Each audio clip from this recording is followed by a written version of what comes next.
Welcome back to another episode of War in Cali. In this episode, I'm a detailed skateboarder, Antuwan Dixion. Antuwan will be born in Carson, California on August 19th, 1988. Living in Carson would be tough. Like many nearby cities in areas like Compton, Long Beach, and South Central, Carson had a big gang problem. And in the 90s and 2000s, Carson would be a war zone, with many people joining gangs, selling drugs, and what comes with that, dying and going to jail.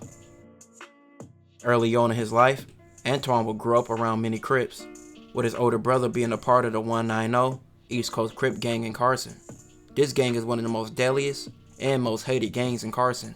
The 190 East Coast Crips will become rivals of Paru gangs like Centerview Paru, Scottsdale Paru, Cabbage Patch Paru, Westside Paru, and even Crip gangs like Stevenson Village. Antuwan would get fully involved in the gangster lifestyle and would become a part of that gang. He would take the name Infant Killer D after his big brother Killer D. Also, actress Kyla Pratt's brother, who I did a previous episode on, is also from that same gang and goes by the same name and is known as Tiny Killer D.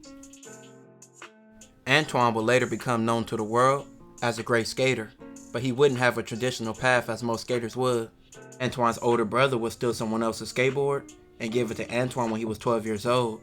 This would change Antuwan's life and introduce him to his future career.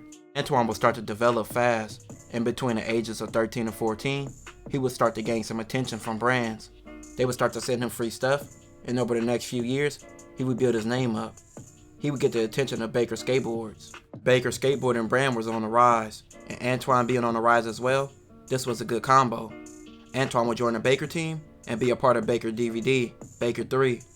On Baker 3, Antuwan would show his personality and also his skating skills. This would gain him a big fan base out the blue and put him on the map in skating communities.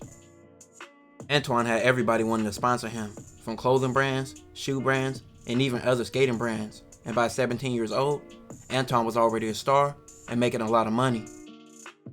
On March 22nd, 2008, Antuwan, who was 19 at the time, was arrested by Tampa police on charges stemming from drug possession, as well as intent to sell, and battery of 3 law enforcement officers. Antuwan was found with a large amount of money on him, as well as drugs, so when officers tried to take everything from him, he put up a fight. But he still ended up with only getting probation for these charges.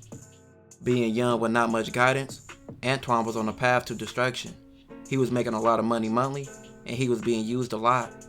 He was blowing money as quickly as he got it, and he would be in and out of jail from charges ranging from drugs and guns along the following years. He will also develop a bad drug addiction. In 2013, Antuwan received a 3-year jail sentence after violating his probation and was charged with battery, vandalism, and child endangerment after an argument with a man at a convenience store escalated to violence and Antuwan beating the man up. Antuwan and the man fought because Antuwan said the man said racist comments to him. He said he would then proceed to go outside and bust the man's car windows out with his kid inside and his wife as well. After this situation, all of Antuwan's sponsorships would decide to drop him as he did a prison stint, costing him a lot of money, and also him going to jail, costing him a lot of time. I just, how it was, whatever, with my skate career, whatever. I went to jail. Everybody, I don't know. How long you been out of jail? Turn their back on me, whatever. We'll see what's up. Are you scared of going back to jail? No. You don't mind? No, it is what it is, but the only thing is it's just the time. Antuwan's life took a heavy down spiral, with his mom dying, his brother going to jail, and him losing countless friends. Antuwan was also heavy on drugs and alcohol, which fueled his bad decision making. Antuwan would get out and go back and do a few stints in jail, but of recently, he looks like he's trying to get his life back on track and get back into skating again. He's now 34 and trying to remain sober and be a father to his 2 kids. This will conclude this episode. If you haven't already, make sure you check out my previous episodes. Don't forget to like, comment, and subscribe.